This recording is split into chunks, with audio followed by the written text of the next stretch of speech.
Most of these pictures were taken in the Western Highlands of Papua New Guinea in the centre of this cut-out map.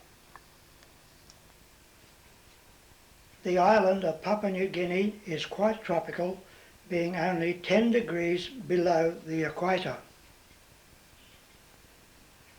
while the highland mountains and valleys are cool to cold depending on the altitude.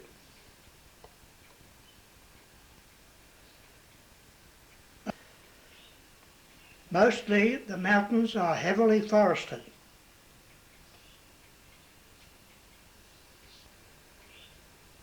While the populated valleys are stripped of trees from constant harvesting for firewood and bush saplings for house building, but there is still plenty of forest high up in the mountains. Also, wanton burning off of grasslands annually to flush out animals and insects, and what they are after mainly are reptiles and bandicoot-type animals. Land severely depleted of trees.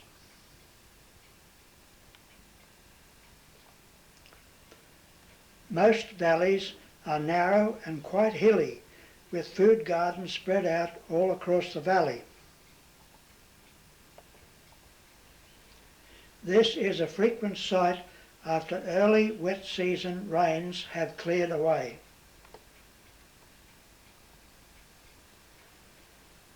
The second highest mountain in Papua New Guinea is Mount Kilauea, as seen in the far distance. From a distance it looks quite harmless enough, but when one climbs up near the top it is very different indeed. Like this scene.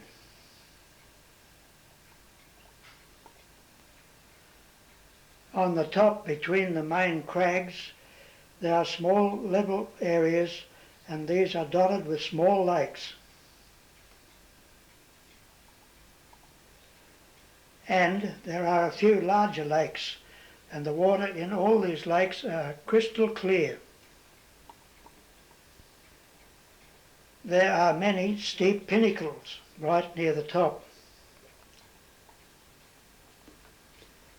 Some of us only managed to reach the saddle between the two main peaks, but had to return to the campsite because of time constraints. As it was, I walked 15 hours that day. Some more steep, craggy peaks. And some more for good measure.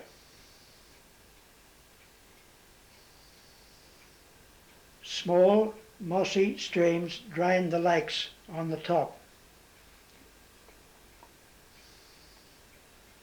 Hardy, wind-blown fern tree that also has to stand intense cold.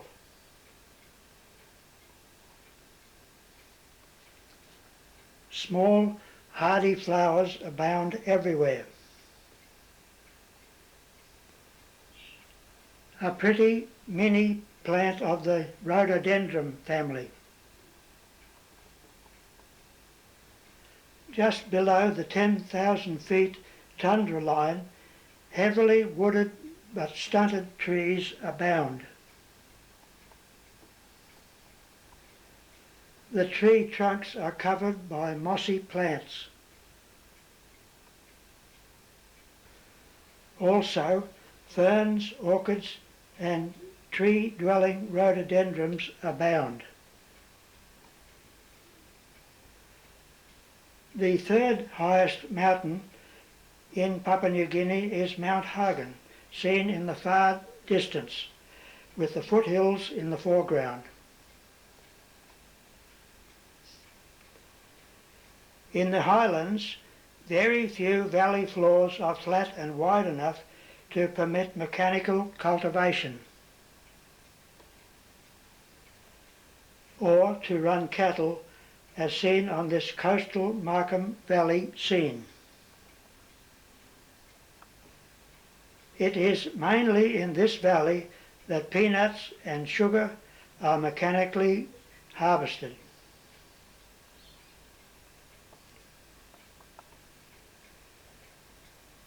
In the Western Highlands district, this Wagi Valley, a lot of tea and coffee is grown commercially. Here, the tea is harvested mechanically and also by hand pickers. Coffee is also grown in small plots by village people. When ripe, the coffee beans are picked by hand.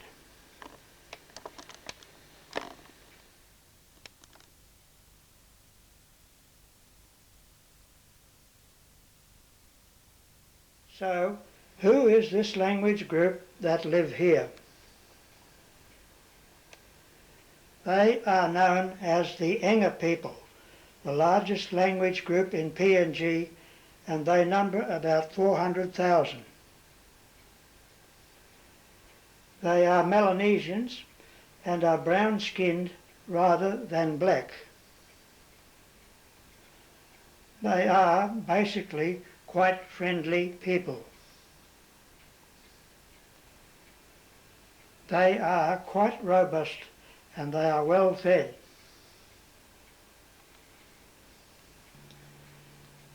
They are happy to have their picture taken, or they were anyhow, happy to pose some 40 years or so ago. Nowadays they would likely demand a fee, even if the picture wasn't posed for.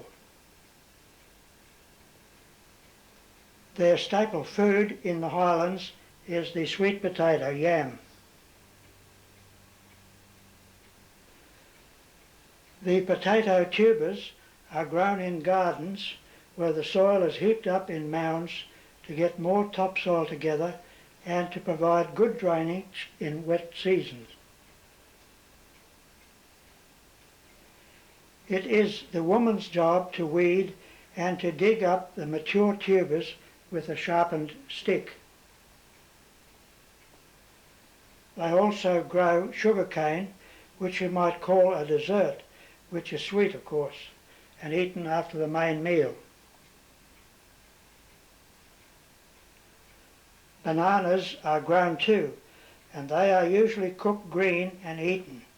To me, at that stage, it tastes like chalk.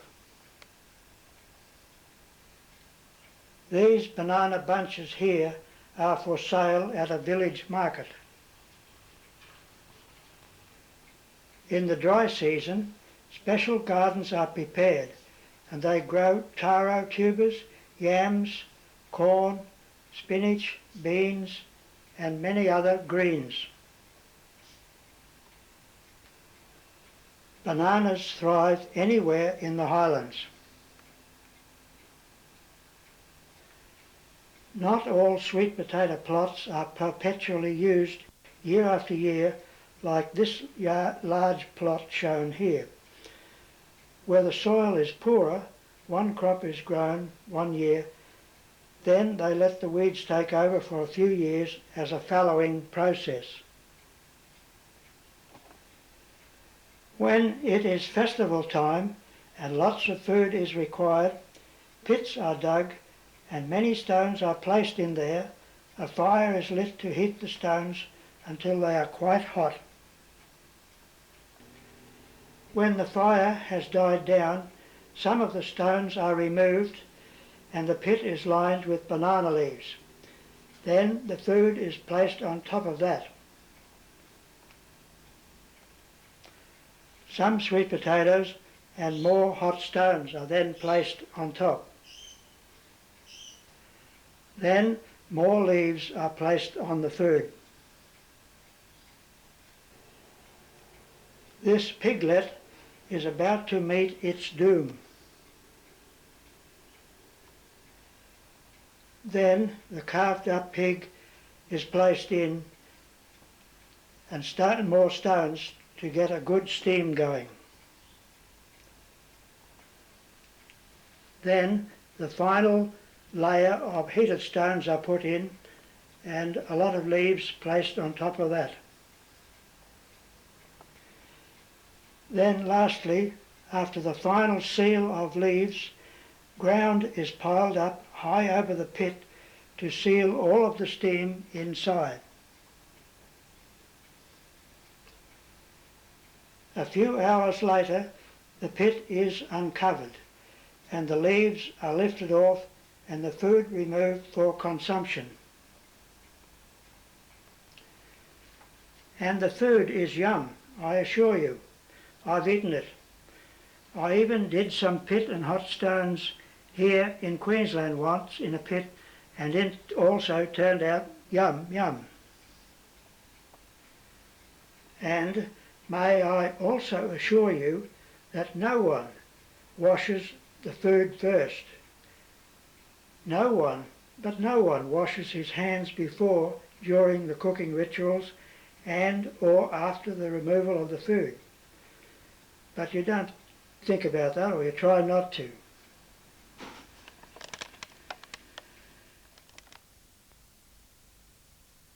The Enga people do very well on the diet they have, and except for very old people, I have never seen one emaciated soul, and I never saw a single one obese, male or female, and there is very little baldness except for the very old. And I believe there is very little mental illness.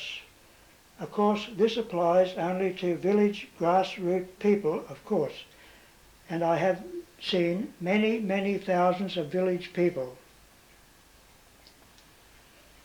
The women's height is round about 5 feet and men 5 to 5'8" at the very tallest. These people have two main types of housing built close to the ground for warmth at night. The roundhouse is for the men of several families, as well as the older boys. The longer oval house is multi-purpose, being for the women, girls, smaller boys, and for 8 or 10 of the pigs. Yes, the pigs also. Well, it does save building another house and having another fire going each night because it's cold outside, and besides, someone might steal some of them if left out by themselves. This is the layout of the women's house. On the left, there's the porch where firewood and stones are kept. Then is the main room with the fireplace, lined with rocks to contain the fire and hot ashes. Then through the doorway is the pig's dormitory with several bays on each side for the livestock. Then next is the women's and girls' house and smaller boys' bedroom. All very practical and cosy, don't you think, eh? The houses are built out of bush poles and the walls are stuffed with coarse grass for insulation.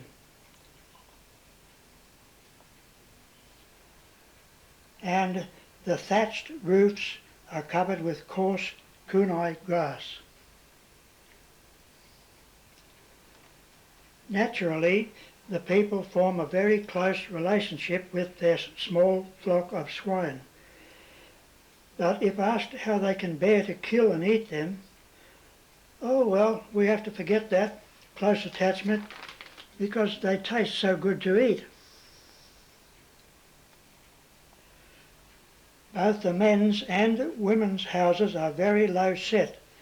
You have to stoop low to enter them, and the houses only have one door and no windows at all. Late afternoon the fires are lit for cooking and heating, and the smoke has to seep out through the grass roof until the fire is burning well. Ouch to the eyes. The new houses are built by clan members.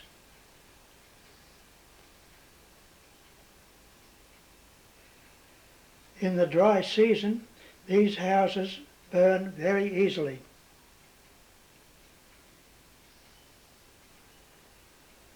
Another type of shelter is the lean-to roof put beside their gardens.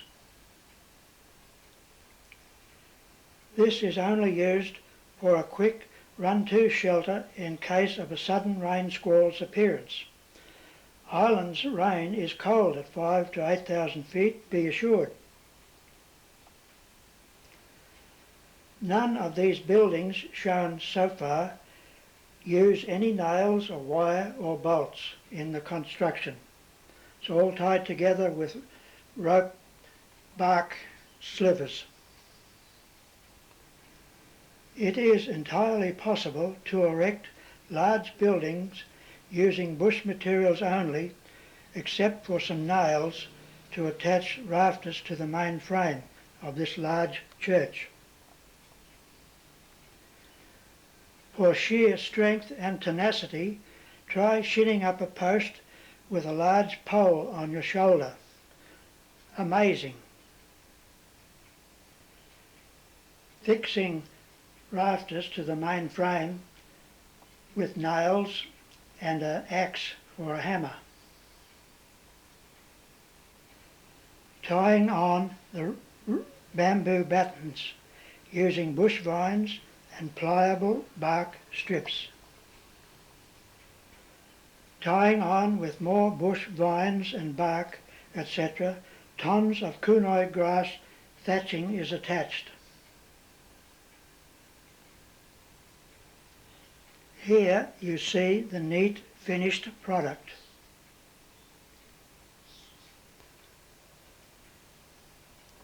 The Enga men enjoy pooling resources and working together and singing. Here is a marching song they used for this kind of work.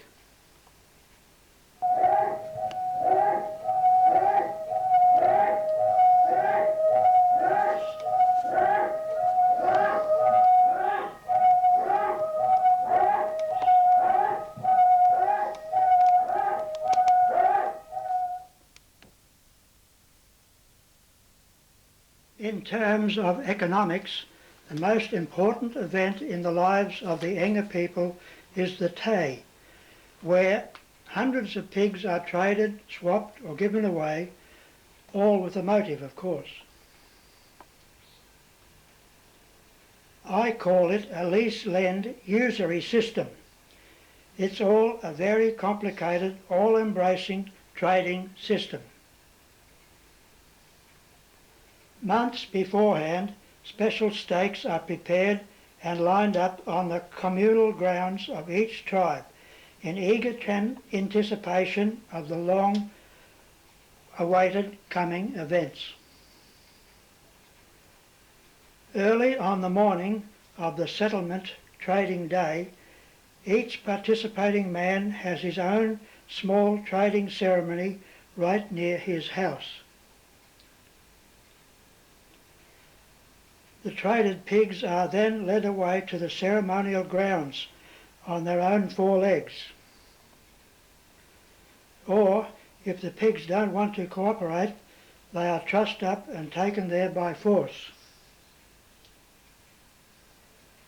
Here, men are counting off the number of transactions to show off their great wealth. Here a man collects his debt owed to him. There are pigs in every which way you look.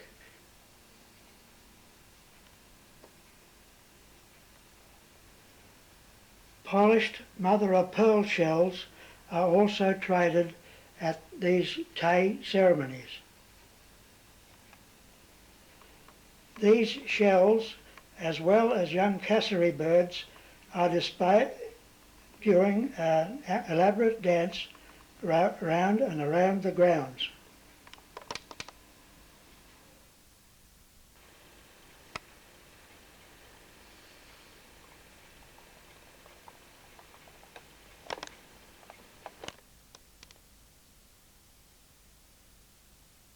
final phase of pig trading takes place using cooked pork.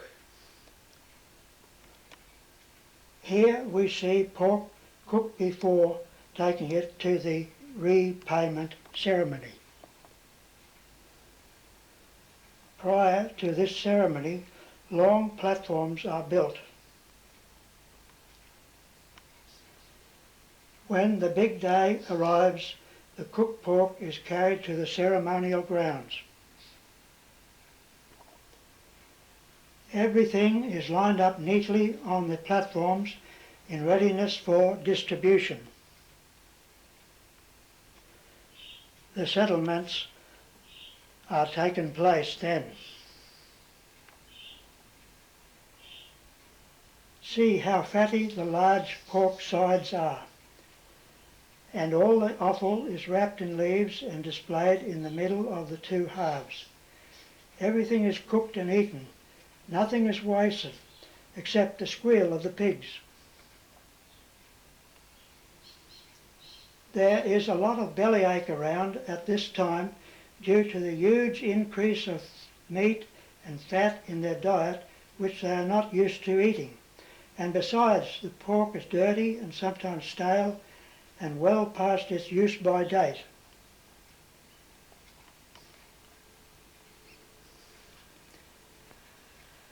Now here I want to show some old silent movies of what happens when people are not happy with their investment returns.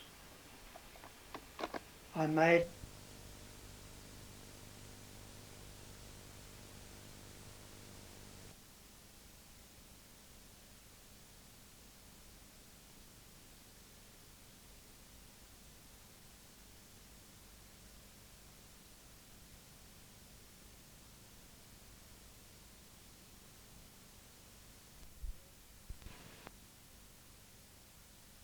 another very important event on the calendar of the Enga people are the sing-sings held around Christmas time.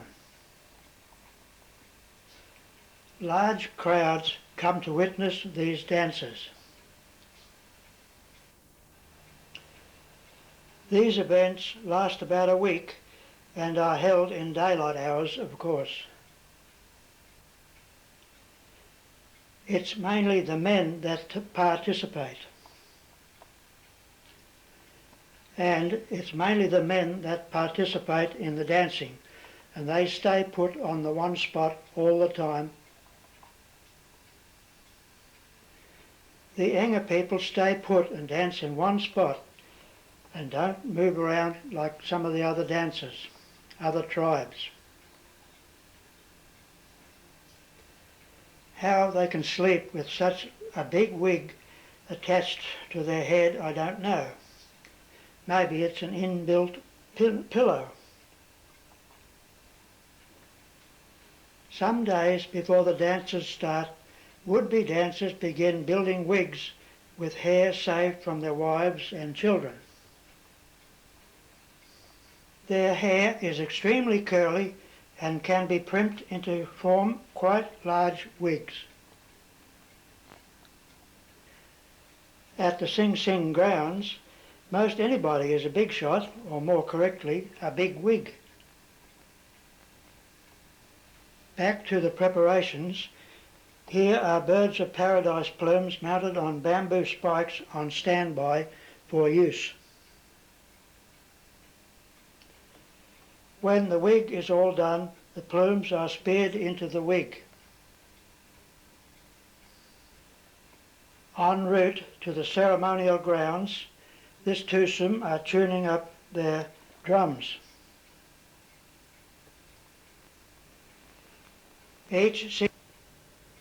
All roads lead to the Sing Sing grounds each day. There are many various wig styles used.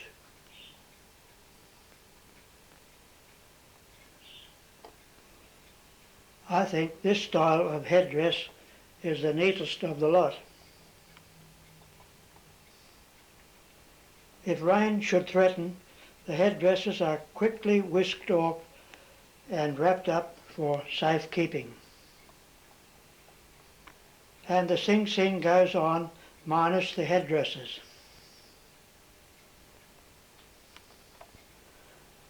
Older kids and any men who are too poor to afford a headdress use long fern leaves wrapped around their heads as a substitute wig.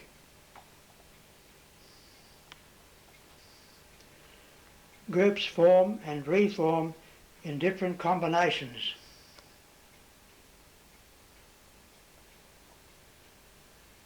These men are Mount Hagen people, just over the range from the Enga people. Some more Mount Hagen people, and they are marching.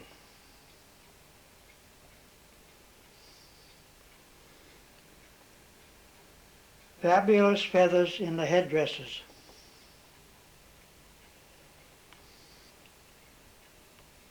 More fantastic feathers.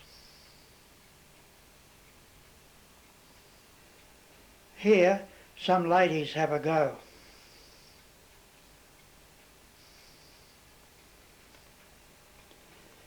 Paradise plumes, eagle feathers, and mounted shells.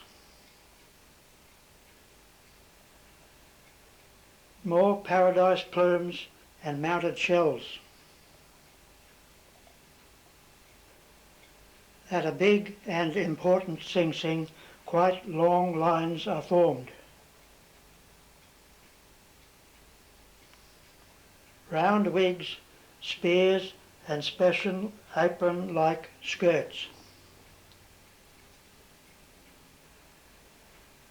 Well-oiled bodies using a foul-smelling tree oil or melted pig fat. Round wigs, feathers, plumes, and even meat can labels.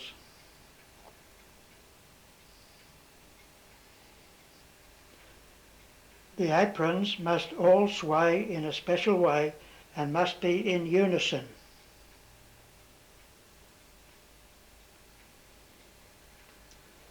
After singing and dancing for a while, they have a short breather.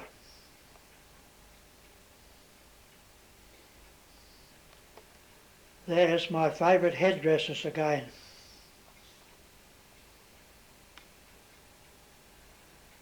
Amongst the feathers and plumes, see if you can find the face. Another find the face puzzle.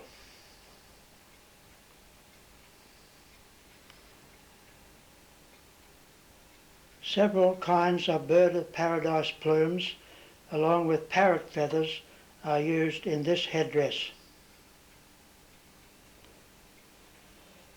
This man is a very important fellow and is using all kinds of things. There's pigeon feathers, pine tree leaves, tree kangaroo fur, mother of pearl shell, and note the very well oiled body. Each language group have different headdresses. A very nice round headdress, very symmetrically made.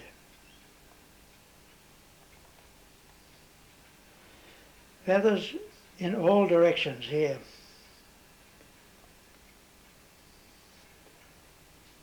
Mainly white feathers in this lot.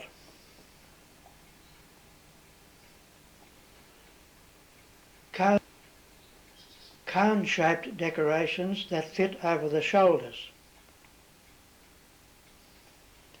This is fairly long shaped and painted.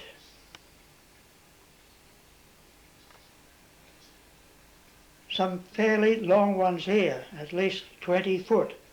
They must be hard to control in windy weather. Feather headdresses and shaped shoulder shawls.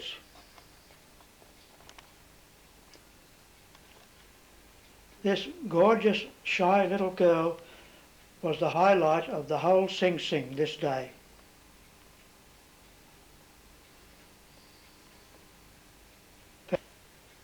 every kind of bird of paradise plume you can think of, as well as tree kangaroo fur tails. These gorgeous little girls stole the limelight at this particular Sing Sing. Anybody that had a camera, any kind of a camera, had to get pictures of them.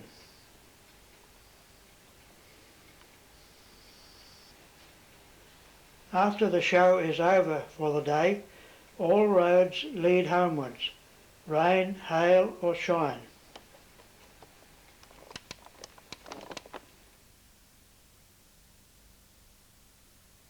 The Enga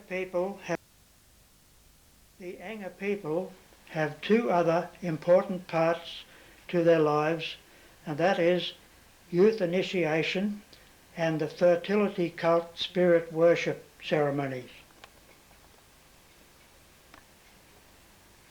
The youth initiations take place out in secret bush areas where no women are allowed to watch them.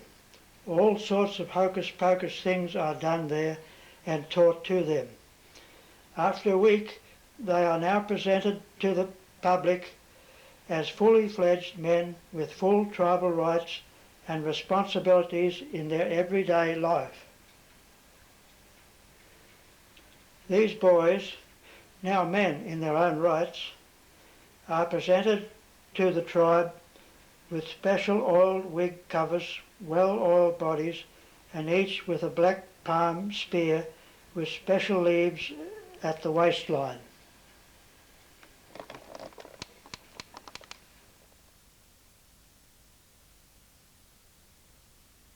Another part of the Enga people rituals is the spirit worship and fertility cult.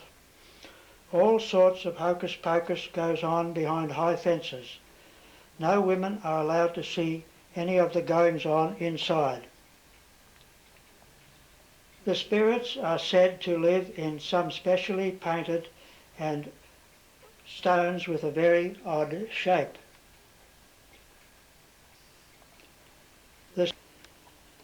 The stones are placed in a dark hut along with mother-of-pearl shells and other paraphernalia.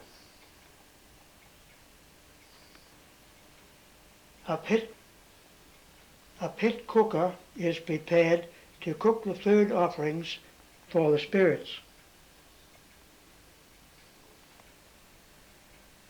Some still alive food awaits its fate alongside other foods like bananas and sweet potato. The prepared pork is displayed for a while outside the compound, and then the food is placed into the cooking pit. While the food cooks, a public shuffle-like dance is done around a prepared pathway for several laps. This shuffle dance is hard to perform as the participants soon get winded. After a brief spell, they go at it again.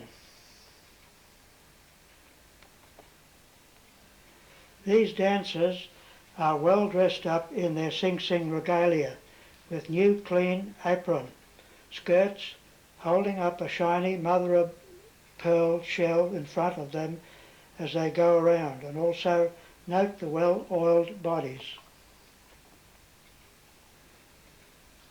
Then the dancers return to the inner sanctum to take out the cooked food and distribute it to the onlookers to be eaten. All the spirits ever get out of it is the smell. The whole purpose of this exercise was to butter up the spirits so that they would endow the people with good crops, fertile pigs, fertile wives.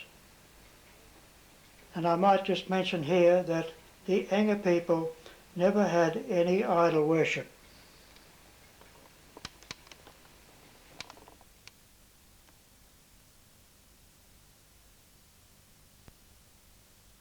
And now some shots of the everyday life of the Enga people.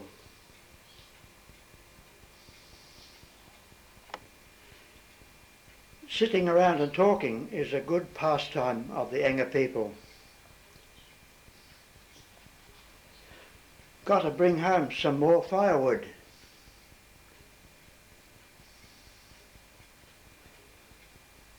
Got to split the wood for cooking dinner tonight.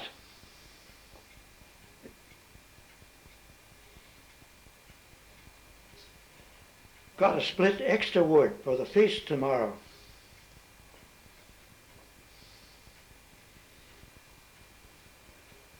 Got to finish that new string bag.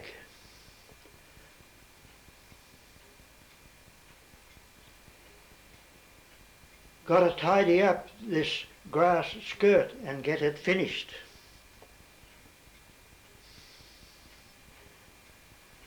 Got to take this pig home that we just bought.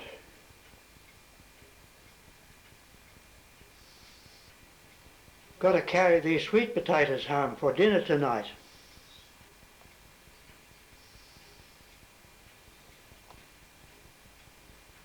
The old bloke's always complaining about nits, so I've got to thin them out a bit.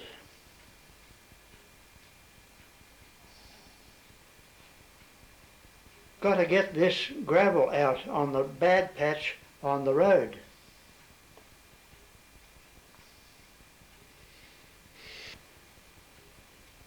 Got to send that message on my mobile phone. They do this by shouting hilltop to hilltop, up or down the valley.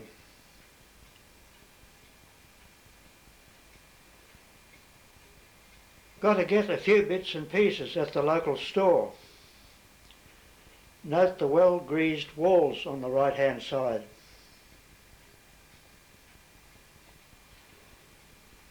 Got to check out the latest political gossip and arguing affecting our clan's affairs.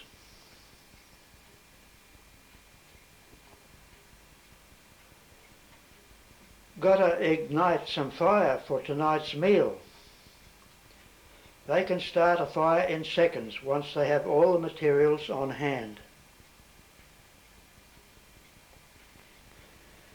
Got to have my baby checked out at the local clinic.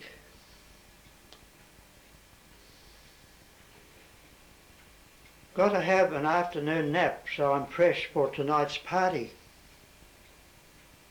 I wonder if my migraine headaches have anything to do with using my axe head for a pillow.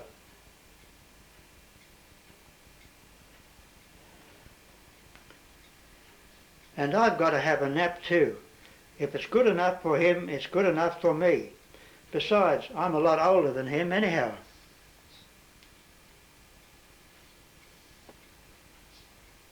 Got to get the hairdresser to tizzy up my perm so it will be neat and stylish for tonight's party.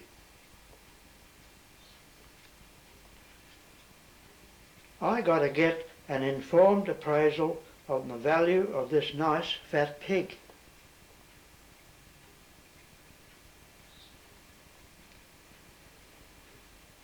Got to finish off this pig tether rope.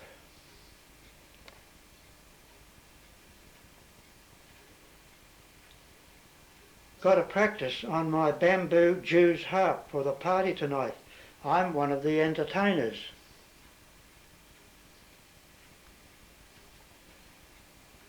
Got to replenish the kitchen drinking water supplies from this little spring in the side of the bank.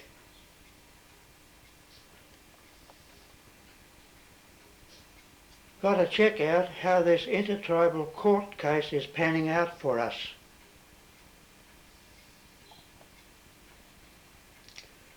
Got to finish off this game of knuckles. It's lunchtime.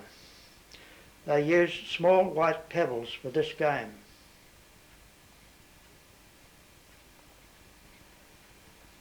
Got to get my spiel out everywhere to enhance my chances for the soon coming council elections.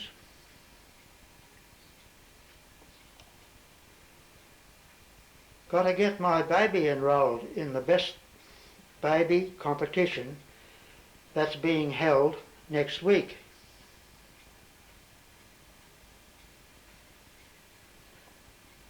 Got to do my town crier duties and blow the knock-off whistle.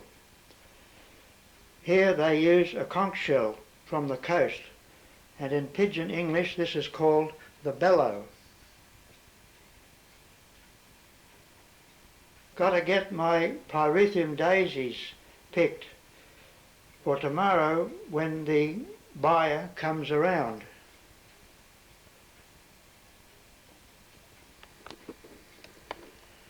No matter what time of the day it is, there's always those who have nothing better to do than just hang around.